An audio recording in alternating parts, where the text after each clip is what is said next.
Pulso latino.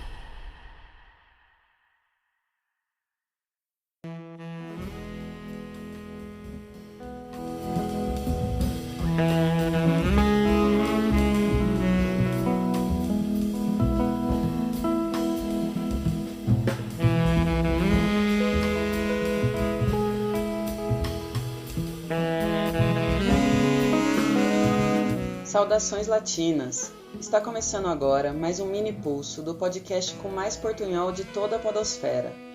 Eu sou Marina Almeida, falando direto da quarentena mexicana, e nesse episódio vamos tratar das ameaças à vida comunitária na pandemia. Está confirmado que o novo coronavírus já atinge as populações indígenas de toda a América Latina.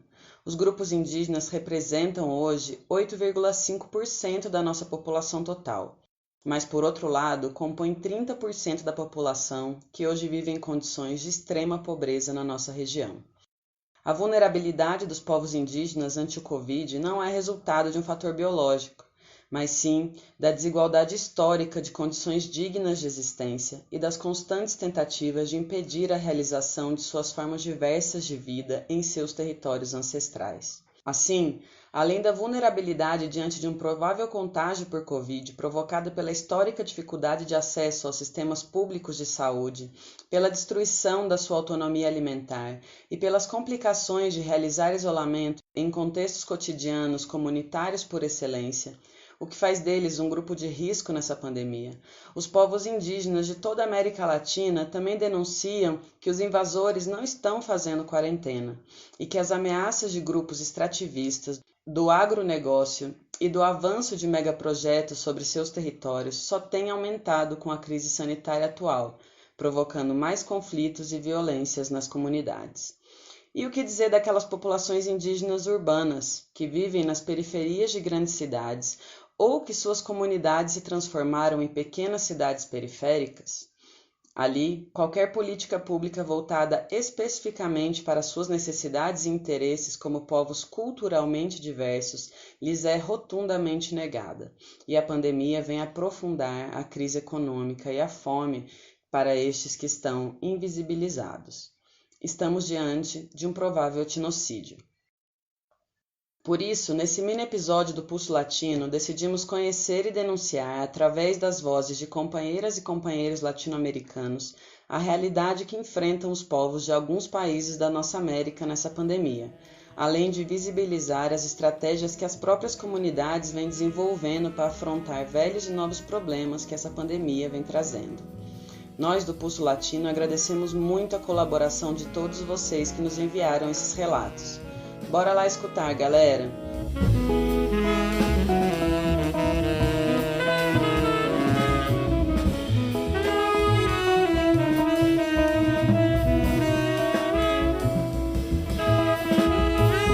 Nesse primeiro bloco, vamos conhecer o contexto atual da Colômbia pela voz do professor Rosenbert Ariza Santamaria.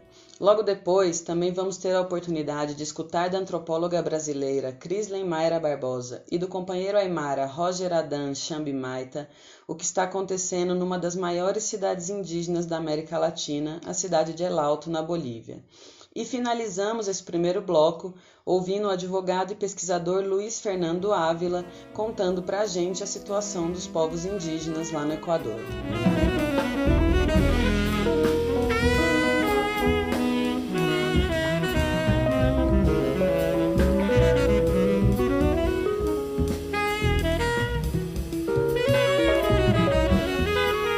Olá, sou Rosenbert Ariza Santamaria, professor da Universidade Nacional da Colômbia.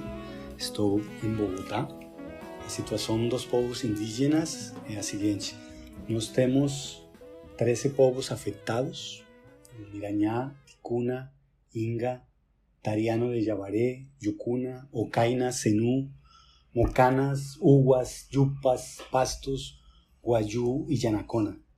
Temos 45 casos confirmados de indígenas com o vírus. Temos 15 casos ainda pela confirmação do Ministério da Saúde. Temos 5 casos de pessoas recuperadas e temos 6 indígenas mortos por Covid. temos 315.820 famílias indígenas em alerta por probabilidade de contágio. Não temos políticas públicas no tema. O que temos é governo que facilitou, que disponibilizou pelas multinacionais a possibilidade de fazer consulta prévia de maneira virtual. Que temos uma ameaça sobre os territórios dos povos indígenas. Temos também, por parte deles, controle territorial. Eles têm feito também uso permanente das redes sociais para fazer divulgação da situação deles. Temos também trabalho de espiritualidade e de medicina própria. Esse trabalho de medicina tradicional conseguiu que eles tenham uma ruta de atenção de 6 passos. O primeiro passo é manter o controle territorial. O passo 2, identificação dos casos de confirmação. O passo 3, reporte desses casos de confirmação. O passo 4, o isolamento de pessoas com casos de COVID. O passo 5, a articulação com o componente de medicina tradicional. E o último passo é o acompanhamento dos casos por parte das autoridades tradicionais. Não há até hoje nenhuma política ou programa emergencial para cuidar nossos povos indígenas em Colômbia.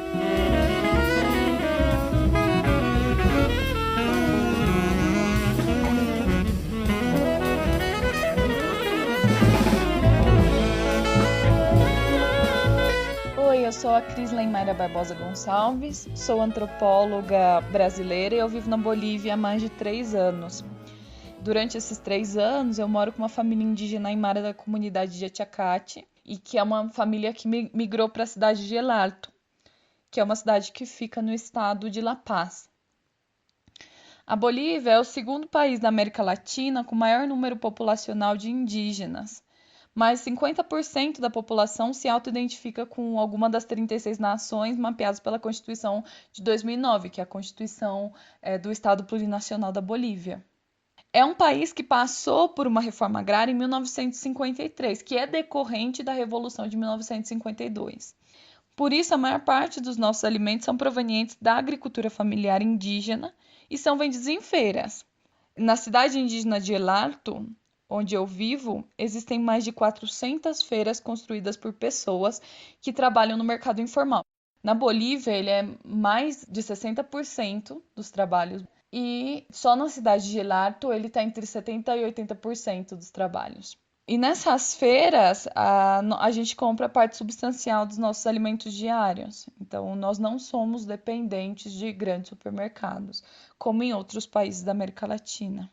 Por este motivo, a pandemia do coronavírus afetou tanto as relações dos Andes bolivianos, sobretudo entre indígenas, aimaras e quechuas, que sempre foram pautadas no coletivo e no comunitário.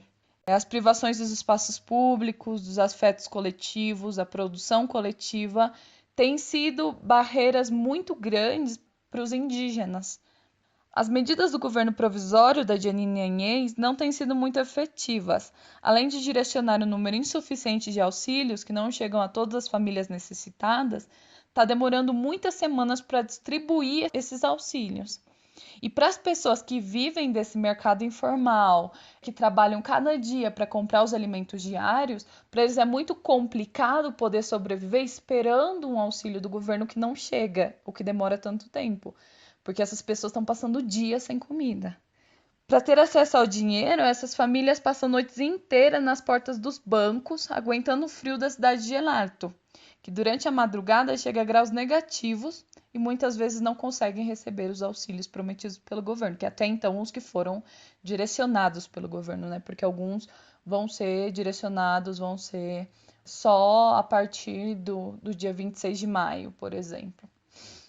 A presidenta determinou também que os militares devem ocupar as ruas da cidade para impedir que as pessoas saiam de suas casas. No entanto, há menos de 6 meses, esses mesmos militares foram responsáveis pelos assassinatos de pessoas que se mobilizavam contra o golpe de Estado. Isso aconteceu especialmente aqui em El Alto, na zona de Sencata. que é uma zona bem periférica da cidade. Então o luto é muito recente.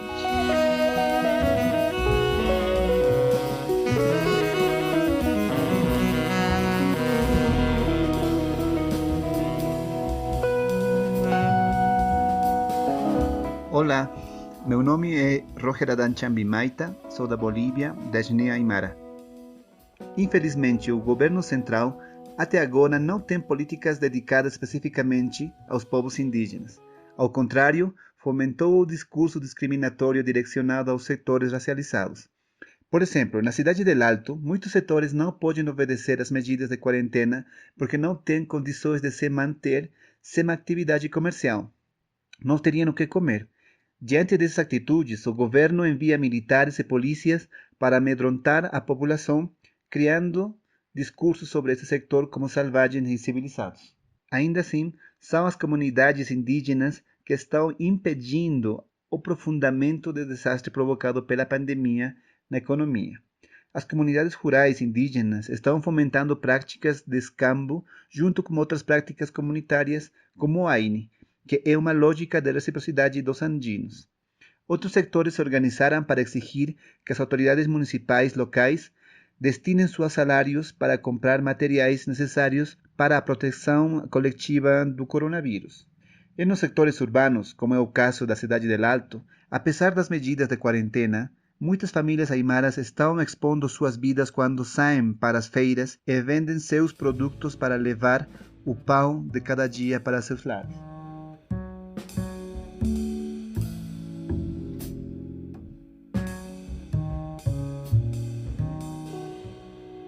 Mi nombre es Luis Ávila, soy de Ecuador y tengo amplia experiencia en el trabajo con comunidades indígenas respecto de la defensa de los derechos colectivos y lo que se refiere de manera particular a la justicia indígena. No me encuentro vinculado a ninguna institución, pero trabajé durante 5 años en la Defensoría Pública, donde llevé varios casos que tienen que ver con la defensa de los derechos colectivos de los pueblos indígenas. En la actualidad, en la pandemia del coronavirus en Ecuador, hay un total desorden y desgobierno que ha provocado que Ecuador y particularmente la ciudad de Guayaquil sean de los más afectados del mundo, tomando en cuenta su población y también la incidencia en muertes que ha ocasionado. No existe ninguna política focalizada para sectores que tienen algún tipo de vulnerabilidad, y entre ellos los pueblos indígenas. En el caso de Ecuador ha habido ya varias personas afectadas, indígenas, en el norte y en el sur de la Sierra Ecuatoriana, y de manera particular en Amazonía, donde se encuentran varios colectivos indígenas que, además de ser vulnerables por su condición de indígenas, son personas que se encuentran viviendo en un lugar selvático, razón por la cual se torna mucho más difícil prestar la atención médica o atención de cualquier tipo para poder atenderles respecto de esta crisis sanitaria. Hace una semana, una población guaorani que se encuentra en Amazonía del Ecuador, aproximadamente a 4 horas de Quito, se descubrió una cepa importante del virus. Sin embargo, no hay ninguna política particularizada para poder dar una protección, y mucho menos intercultural, respecto de esta problemática en la comunidad guaorani. De manera general, entonces podríamos decir que no existe una política particularizada de atención respecto de población indígena en la crisis de coronavirus en el caso de Ecuador.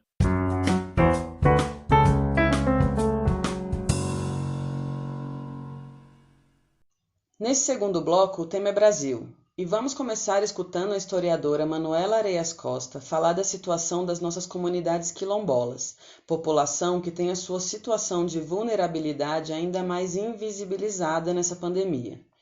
Logo depois, vamos saber da situação dos povos amazônicos com o médico Henrique Passos. E para finalizar, conheceremos a realidade dos povos indígenas da região sul do nosso país com o indigenista Nuno Nunes. Bora lá!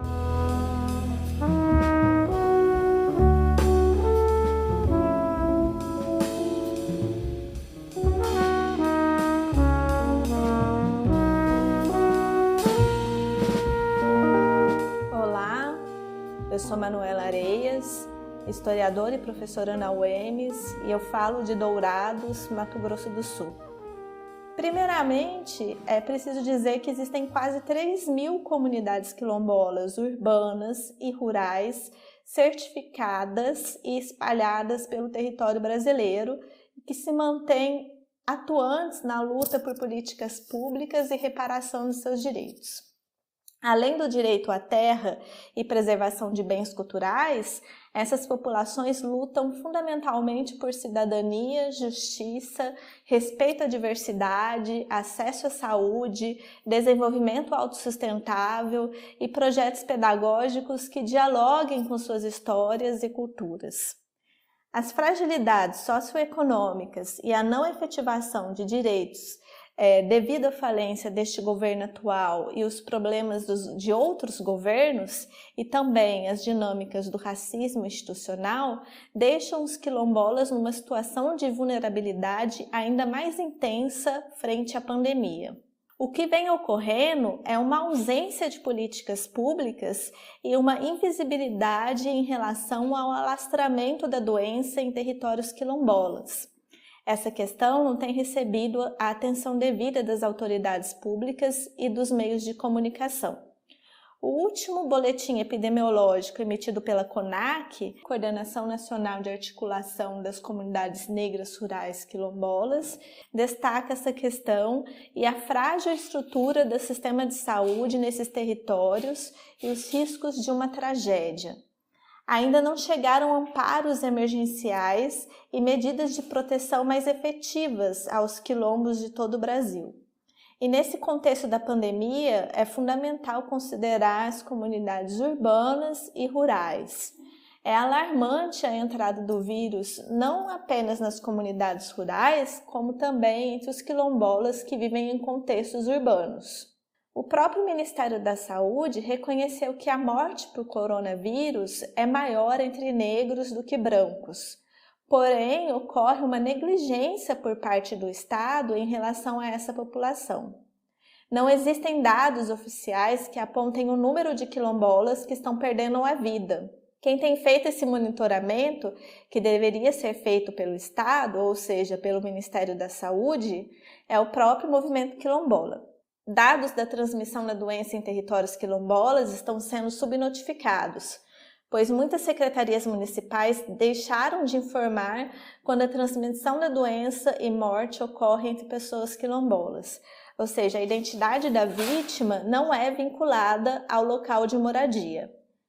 O último boletim emitido pela CONAC, que vem monitorando a Covid, identificou um rápido alastramento da doença pelos territórios, com manifestação grave da enfermidade. A CONAC alertou até o momento 8 casos confirmados, 38 em monitoramento e 8 óbitos em quilombos do Amapá, da Bahia, de Goiás, Pará e Pernambuco.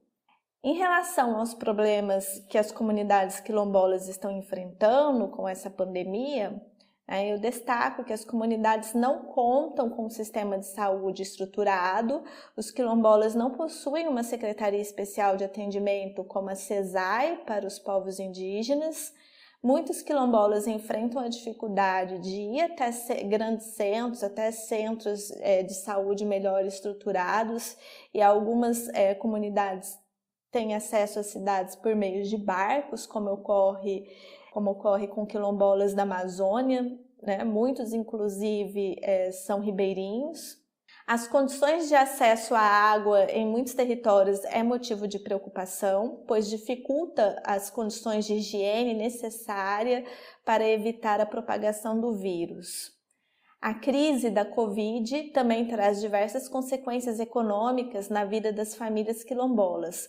A pandemia acarretou na perda de muitos empregos. Contratos de entregas de alimentos em programas institucionais, como o Programa de Aquisição de Alimentos e o Programa Nacional de Alimentação Escolar, que oferecem alimentos para merenda escolar, foram suspensos, como ocorreu com comunidades quilombolas do estado de São Paulo recentemente, assim como o turismo de base comunitária, e isso afeta diretamente a economia local das comunidades que dependem dessa renda. Existe uma dificuldade de acesso à renda básica emergencial E em relação ao patrimônio cultural, a Covid suspendeu muitas práticas de patrimônio cultural imaterial, incluindo rituais e cerimônias, impactando as comunidades em todos os lugares. Um exemplo são as festas de santo, que são tradicionais nas comunidades quilombolas de Mato Grosso e Mato Grosso do Sul. E algumas práticas culturais, como a produção da farinha de mandioca e da rapadura, que também estão ligadas à economia da comunidade e não podem ser realizadas nesse momento ou então comercializadas. Aí a dificuldade também de escoar o produto para a venda. Soma-se as questões da crise da Covid, o temor do aumento dos conflitos agrários com fazendeiros e grandes empreendimentos, mineradoras, hidrelétricas, como tem acontecido com indígenas, problemas relacionados à ausência de regularização fundiária. Os processos de licenciamento ambiental estão correndo solto. Existem preocupações com intrusões de territórios tradicionais e ações violentas sobre esses povos, ações que implicam no maior risco de contaminação e retirada forçada dessas comunidades da quarentena, na qual setores hegemônicos de poder econômico e político vão buscar se manter e restabelecer de forma violenta e desmedida. Eu destaco o que ocorreu no Maranhão, que é o caso mais divulgado. No dia 27 de março, o governo federal publicou uma resolução que anunciou a remoção e o reassentamento de famílias quilombolas em razão da expansão do centro de lançamento de Alcântara. A medida pode atingir 800 famílias de 30 comunidades. A remoção forçada nesse momento iria acirrar o conflito e intensificar a vulnerabilidade. Algumas comunidades estão com dificuldades também de controlar o acesso de visitantes e turistas aos seus territórios. Muitas comunidades quilombolas recebem turistas, vivem do turismo, como por exemplo as comunidades localizadas em Paraty, no Rio de Janeiro, em Jalapão, Tocantins e no território Calunga, em Goiás.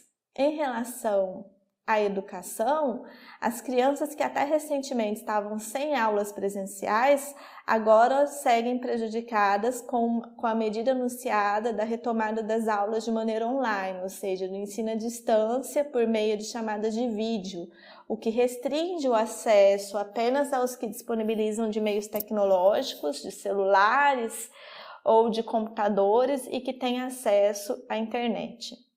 E diante da pandemia, algumas comunidades quilombolas estão sim criando estratégias de prevenção, cobrando e discutindo com instituições governamentais e não governamentais medidas de proteção, cuidados básicos e de enfrentamento. Dentre essas ações, eu destaco constituir uma governança de povos e comunidades tradicionais para salvar vidas. É fundamental neste momento a atuação das comunidades e de suas representações coletivas, tanto para a qualificação técnica dos trabalhos, como para a necessária representatividade política almejada.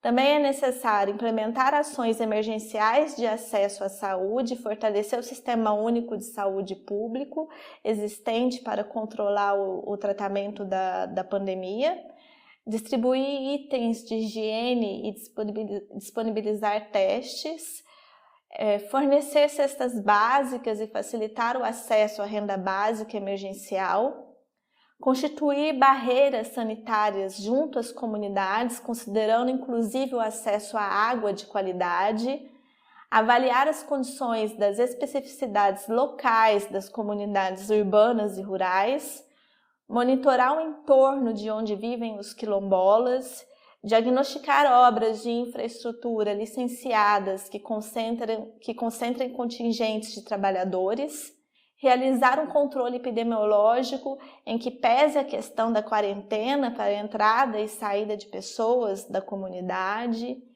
inventariar rituais e práticas culturais tradicionais que serão suspensas e prejudicadas em razão da Covid, e criar possibilidades de comercialização e escoamento de produtos produzidos em quilombos.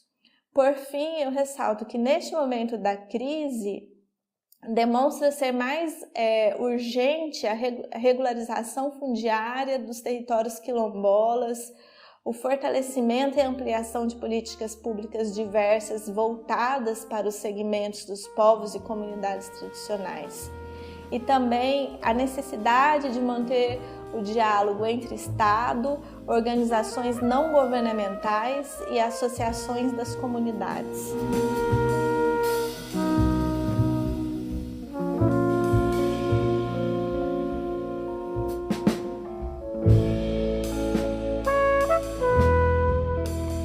Olá a todos, meu nome é Henrique Passos, sou médico, trabalho com saúde indígena desde 2012 e atualmente trabalho como supervisor de área de difícil acesso do distrito indígena Amapá, em norte do Pará.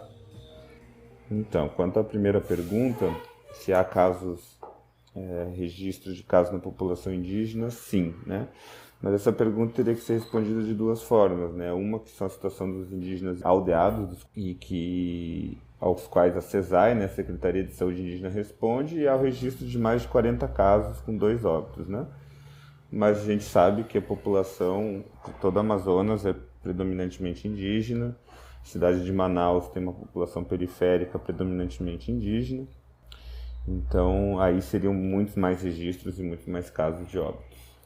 Bem, nas comunidades indígenas, nas aldeias indígenas, existe uma dificuldade grande de realizar o isolamento. A gente tem a percepção, junto com nossos colegas antropólogos e tudo, de que as ações individuais de combate ao Covid, de prevenção do Covid, são muito limitadas para se trabalhar em populações indígenas, né?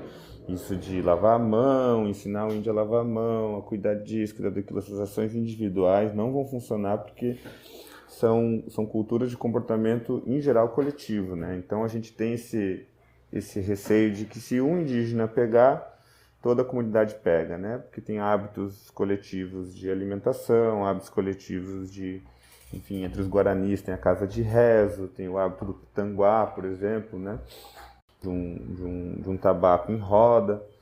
Então, uma dificuldade de realizar o isolamento, e isso num contexto de abertura e afrouxamento da fiscalização das áreas indígenas, com discursos pelas autoridades pró-garimpo, por exemplo. Então, a gente tem tido um aumento da presença de não indígenas nos territórios indígenas, o que dificulta, de fato, o isolamento e é uma porta de entrada para o vírus nas comunidades.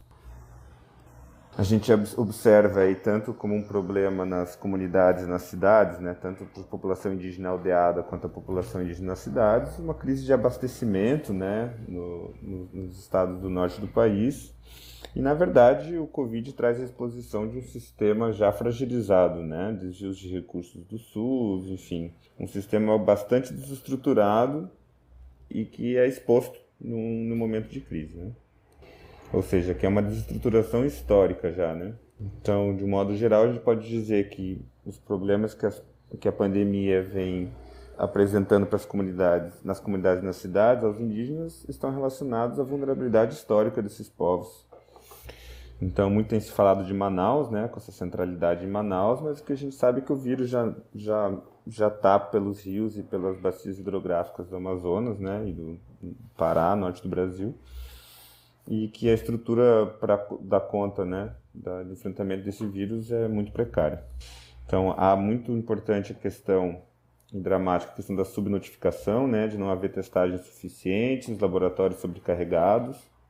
E o que a gente sabe dos distritos indígenas, né, que atendem os indígenas aldeados e onde a gente realiza a supervisão, é uma crise de abastecimento, chegando a faltar medicamentos básicos para tratar asma, broncoespasmo, falta inclusive de coisas elementais como soro fisiológico, né? Então tem uma crise de abastecimento. Em alguns distritos, a dificuldade dos médicos chegarem à sede por carência de voos, né, comerciais disponíveis. Então algumas equipes não estão entrando em área completas, né? E um tanto desse desabastecimento, dessas dificuldades logísticas é por conta de toda a pandemia, mas a gente sabe que já havia uma ingerência logística anterior à pandemia, né? Quanto ao que o governo federal vem fazendo para enfrentar a pandemia no contexto indígena, a CESAI ela lançou um plano de contingência onde ela basicamente abria mão de uma centralização das ações, né? Onde ela delegava a responsabilidade de articular um plano de contingência para o enfrentamento do Covid-19 nas áreas indígenas a cada um dos distritos e as municipalidades que fazem a rede de referência, a rede de atenção do SUS, né? Para esse subsistema de atenção à saúde para as populações aldeadas, né? Então, o que aconteceu foi que foi uma ação muito descoordenada, né? Então, cada distrito sanitário especial indígena, cada DICEI, que é responsável pelo atendimento das populações indígenas aldeadas, ficou responsável por criar o seu próprio plano de contingência, né? No Amapá, onde eu pude observar, foi feito um plano de contingência. E o que tem se recomendado, basicamente, aos indígenas é que, como eles já possuem um hábito migratório, né, ao longo de determinados períodos do ano, de irem aos limites do território indígena e depois voltarem para as comunidades mais próximas da estrada e do contato com o homem branco, o que tem se recomendado é que eles irem aos limites, de eles fazerem esse movimento migratório e permanecerem nos limites o máximo tempo possível. No norte do país, a situação do transporte é muito precária, né? E Manaus concentra quase toda a estrutura hospitalar, respiradores e possibilidades de assistência aos quadros que virem a ser graves, né? Então, assim, as estratégias que a gente visualiza dentro da conjuntura atual é o isolamento, né? A gente tem orientado os indígenas aldeados a ficarem nas aldeias, a não permitirem entrada de garimpeiros, de comerciantes nas suas terras, né? Porque a gente tem a clareza de que, na maioria dos casos, quando o vírus entrar na aldeia, né, uma pessoa contagiada é praticamente toda a comunidade contagiada, né? Há diversas organizações, né, de indigenistas, associações, os próprios distritos distribuindo cartilhas na língua, né, como realizar formas de prevenção e controle e mitigação do contato com o Covid. Tem sido realizado, então, um tanto desses materiais de apoio para a educação em saúde. O isolamento tem sido incentivado ao máximo dentro das aldeias, mas com essa presença, né, de comerciantes, garimpeiros e essas dificuldades logísticas, né, e esse desabastecimento de insumos básicos, o cenário realmente é muito, muito preocupante. Em termos técnicos, assim, né, principalmente a falta de testagem, né? A falta de testagem nos deixa no escuro, né? A gente acaba tentando fazer uma previsão da mortalidade pelo Covid, observando o aumento da mortalidade geral, né, por, enfim, causas indeterminadas, síndrome gripal, que a gente pode comparar com o mesmo período do ano passado e ver que está havendo um aumento, né, em diversas realidades, em diversos contextos, mas o fato é que com pouca testagem a gente não consegue fazer um isolamento e lidar com a realidade do número de casos e de pessoas contaminadas com o Covid. Mas o que é certo é que, mais uma vez, né, essa pandemia está expondo um sistema subfinanciado, né, desestruturado e expondo a vulnerabilidade histórica desses povos, né, que mesmo após tantos anos continuam sendo inviabilizados, continuam sendo desassistidos, continuam tendo seus direitos básicos negados.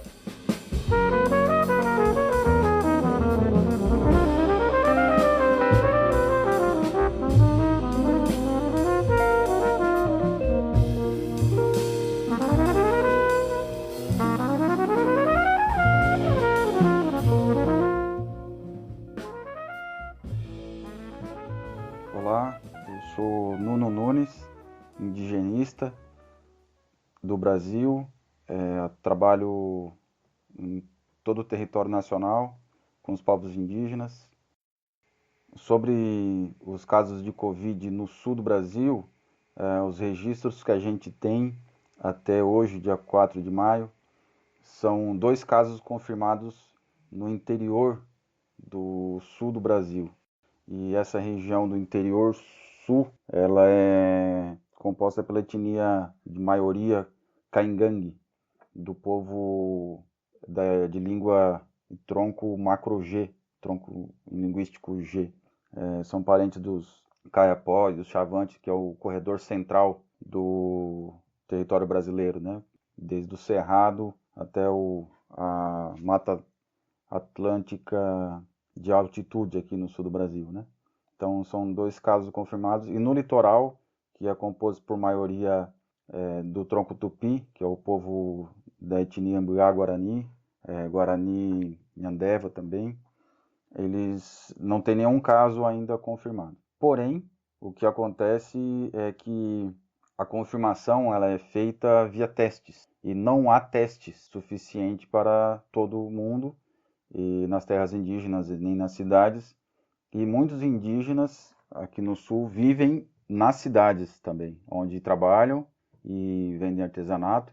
Na região, por exemplo, de Porto Alegre, são inúmeras famílias que fazem o trânsito das terras do interior até o litoral, e também da etnia Caingangue, e também muitas aldeias tradicionais, né, do povo Guarani. E essas aldeias elas estão em contato cotidiano com a cidade, né, com o pessoal dos não indígenas que transitam, que são vizinhos, e não se tem um número, um registro desses indígenas que vivem mais próximo à cidade, porque em muitos lugares o subsistema de saúde indígena, que é a Secretaria Especial de Saúde Indígena, não os atende. Por exemplo, o caso de Florianópolis, onde muitos indígenas Caingangue vêm sazonalmente vender artesanato no litoral, e eles não têm atendimento pelo subsistema de saúde indígena, né? Portanto, não tem testes, e, portanto, não se pode confirmar, né, se há ou não alguns casos, né? Sobre as políticas públicas nesse período de pandemia, a gente tem um desastre acontecendo, né? Por que um desastre? Porque o governo federal encaminhou 10 milhões de reais para a Fundação Nacional do Índio, e esse recurso, ao invés de ser investido nas terras indígenas, na proteção dos povos indígenas, ele foi investido na própria Fundação Nacional do Índio, na aquisição de caminhonetes, né? Na aquisição de possibilidade de logística. Porém, a ordem do governo Bolsonaro é que essa logística ela seja feita apenas em terras indígenas regularizadas, em terras indígenas que já passaram por todo o processo de identificação, demarcação física, declaração pelo Ministério da Justiça e até a assinatura do presidente da República, que é quem homologa, que é quem finaliza o processo. Esse é o rito jurídico constitucional brasileiro, né, para a identificação e a regularização dessas terras indígenas como uma questão de justiça, né, onde se devolve essa parte do território indígena para os povos indígenas. E o governo Bolsonaro, ele, contra a Constituição e contra todas as leis, ele considera terras indígenas só aquelas que têm a assinatura do presidente da República, ou seja, as homologadas. E no sul do Brasil, a maioria das terras indígenas, ela ainda está em processo ou inicial, né, que é a identificação desse território, dos limites desse território, ou já declaradas pelo Ministério da Justiça, e muitas aguardando a assinatura do presidente da República para homologação. E a maioria delas, estão emperradas em ações judiciais, desde ações judiciais propostas por governo do estado, prefeituras, posseiros, proprietários, ações públicas e ações de empresas, de associações, todos contra as demarcações das terras, né? Então, quando a política pública do governo Bolsonaro diz que deve ser atendida apenas as terras indígenas regularizadas, deixa de fora a maioria dos povos indígenas do Sul, a maioria das aldeias dos povos indígenas do Sul, que são 5 etnias: do Guarani, no litoral, Xoclém, na parte da Serra de Santa Catarina, Caingangue, que é a parte do interior, Charrua, que estão na região de Porto Alegre, e Xetá, que estão em Santa Catarina e no interior do Paraná. Então, o que a gente poderia definir como política pública do atual governo federal é uma política pública de genocídio. E o que está ainda conseguindo resistir, fazer com que os povos indígenas do sul do Brasil resistam e que a pandemia não chegue nas terras indígenas com força, que os próprios caciques, lideranças tradicionais dos povos indígenas, fecharam os acessos às aldeias, onde ninguém pode entrar e nem sair. Se for entrar, tem que passar por uma série de limpeza e de higienização, né? E se for sair, só sai se tiver autorização da liderança e ainda com uma finalidade, né, urgente. Muitos estão fazendo, como não tem a plantação, não tem a sua subsistência dentro da terra indígena, são obrigados a comprar coisas alimentícias fora, eles têm feito um regime de organização onde um grupo apenas sai e faz a compra para todas as famílias, né? Então, a saída, a solução que está ainda sendo feita para minimizar o impacto da pandemia, está sendo feita pelas próprias comunidades, pelas próprias lideranças, né? E isso ainda sob ataque do governo federal, do presidente Bolsonaro, e ainda sob uma intervenção da saúde indígena, né, que é a CESAI, Secretaria Especial de Saúde Indígena, onde tem a equipe médico,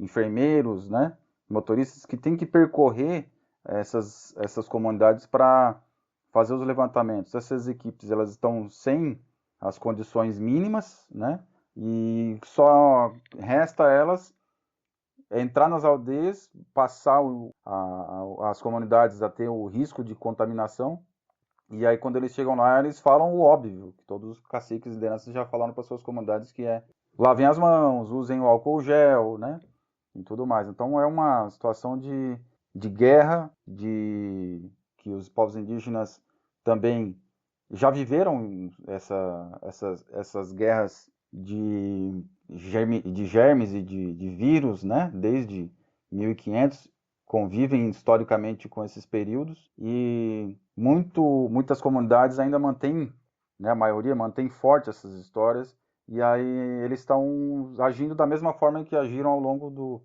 desse período de guerra, de ocupação nos seus territórios, que é se protegendo e tomando suas ervas tradicionais, seus chás, né, mantendo forte o seu vínculo comunitário e a sua imunidade coletiva, né? E é assim que eles vão passar por isso, e como diz o grande líder Ailton Krenak, eles sabem como sobreviver nesses períodos de crise. A preocupação deles é com como que os não indígenas na cidade vão sobreviver, né? Porque a pandemia ela tende a crescer e afetar todo o território ao redor das terras indígenas, e isso aí vai chegando, aproximando e afunilando ali dentro das terras indígenas e das aldeias, né?